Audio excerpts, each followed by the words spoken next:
നമസ്കാരം, എല്ലാവർക്കും സ്വാഗതം. വളരെ പ്രധാനപ്പെട്ട ഇൻഫോർമേറ്റീവായ പുതിയ ഒരു വാർത്താ അപ്ഡേറ്റ്സിലേക്ക്. വളരെ പ്രാധാന്യമുള്ള ഒരു അപ്ഡേറ്റാണ് ഇപ്പോൾ ലഭിച്ചിരിക്കുന്നത്. എല്ലാവരും ശ്രദ്ധിച്ചിരിക്കണം.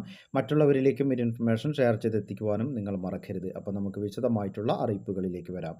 സംസ്ഥാന ഡ്രഗ്സ് കൺട്രോളർ വകുപ്പിലെ മരുന്ന് പരിശോധനാ ലബോറട്ടറികളിൽ നടത്തിയ ഗുണനിലവാര പരിശോധനയിൽ സെപ്റ്റംബർ മാസത്തിൽ ഗുണനിലവാരമില്ലാത്തതായി കണ്ടെത്തിയ താഴെ പറയുന്ന മരുന്ന് ബാച്ചുകളുടെ വിതരണവും വിൽപ്പനയും സംസ്ഥാനത്ത് നിരോധിച്ചു. ഈ മരുന്നുകളുടെ സ്റ്റോക്ക് കൈവശമുള്ള വ്യാപാരികളും ആശുപത്രികളും അവ തിരികെ വിതരണക്കാരന് നൽകി വിശദാംശങ്ങൾ ബന്ധപ്പെട്ട ജില്ലാ ഡ്രഗ്സ് കൺട്രോൾ അധികാരികളെ അറിയിക്കണമെന്ന് സംസ്ഥാന ഡ്രഗ്സ് കൺട്രോളർ അറിയിച്ചു. മരുന്നിൻ്റെ പേര്, ഉൽപ്പാദകർ, ബാച്ച് നമ്പർ, കാലാവധി എന്നിവ ക്രമത്തിലാണ് ഇനി പറയുന്നത്. Paracetamol tablet IP 500 milligram, Healers lab unit second, plot number 33, HPSIDC EXTN Baddi dist Solan HP PAK 729 05/2027. HPSIDC extn Baddi dist Solan HP PAK 729 05/2027.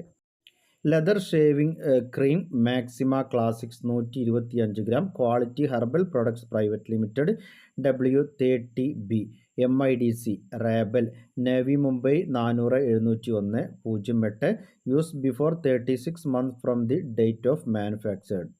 അതുപോലെ തന്നെ glimepiride tablets IP 2 milligram, Hindustan antibiotic limited Pimpri Pune 411 018, India 0016/12/2025.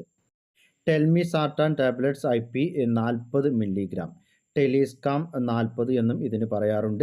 വലിയ കർപ്പൂരാതി ചൂർണം, അതുപോലെ തന്നെ omeprazole gastro resistant capsule IP 20 milligram, clopidogrel and aspirin tablet IP, aceclofenac and paracetamol tablet MK lock P JM laboratories ആണ് ഇത് നിർമ്മിച്ചിരിക്കുന്നത്.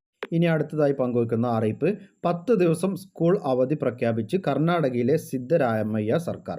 മന്ത്രിമാരുടെയും ഉന്നത ഉദ്യോഗസ്ഥരുടെയും യോഗത്തിന് ശേഷമാണ് മുഖ്യമന്ത്രി ഇക്കാര്യങ്ങൾ പ്രഖ്യാപിച്ചത്. സംസ്ഥാനത്ത് നടന്നുവരുന്ന ജാതി സെൻസസ് പൂർത്തിയാക്കാൻ വേണ്ടിയാണിത്. അധ്യാപകരെല്ലാം സർവേയുടെ ഭാഗമായി ഫീൽഡിലാണ്. ഒക്ടോബർ 8 മുതൽ 18 വരെയാണ് അവധി നൽകിയിരിക്കുന്നത്. സർക്കാർ എയ്ഡഡ് സ്കൂളുകൾക്കാണ് അവധി ബാധകം. നേരത്തെ ഒക്ടോബർ 7 സർവേ പൂർത്തിയാക്കാൻ തീരുമാനിച്ചിരുന്നു. എന്നാൽ പല ജില്ലകളിലും പകുതി മാത്രമേ പൂർത്തിയായിട്ടുള്ളൂ. ഈ ഒരു സാഹചര്യത്തിലാണ് അധ്യാപകർക്ക് അവധി നൽകി സർവേ പൂർത്തിയാക്കാൻ തീരുമാനിച്ചിരിക്കുന്നത്.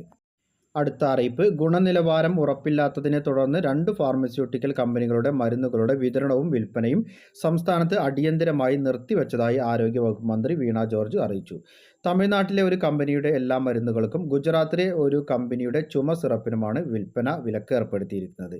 തമിഴ്നാട് കാഞ്ചീപുരത്ത് പ്രവർത്തിക്കുന്ന ശ്രീശൻ ഫാർമസ്യൂട്ടിക്കൽസ് എന്ന സ്ഥാപനത്തിൻ്റെ ലൈസൻസ് റദ്ദാക്കാൻ തമിഴ്നാട് ഡ്രഗ്സ് കൺട്രോളർ നടപടി ആരംഭിച്ച സാഹചര്യത്തിൽ ഈ കമ്പനിയുടെ എല്ലാ മരുന്നുകളുടെയും വിതരണം കേരളത്തിൽ ഉടനീളം നിർത്തിവെക്കാൻ മന്ത്രി നിർദ്ദേശം നൽകി. പൊതുജനങ്ങളെല്ലാവരും അറിഞ്ഞിരിക്കേണ്ട വളരെ പ്രധാനപ്പെട്ട അറിയിപ്പുകളുടെ വിശദവിവരങ്ങളാണ് പങ്കുവച്ചത്. മറ്റുള്ളവരിലേക്കും ഈ ഇൻഫർമേഷൻ ഷെയർ ചെയ്തെത്തിക്കണം. അഭിപ്രായങ്ങളും നിർദ്ദേശങ്ങളും കമൻറ്റിലൂടെ എഴുതി അറിയിക്കുക. പുതിയൊരു വീഡിയോയിൽ വീണ്ടും കണ്ടുമുട്ടാം. അതുവരേക്കും അനൂപ് സൈനിങ് ഓഫ്.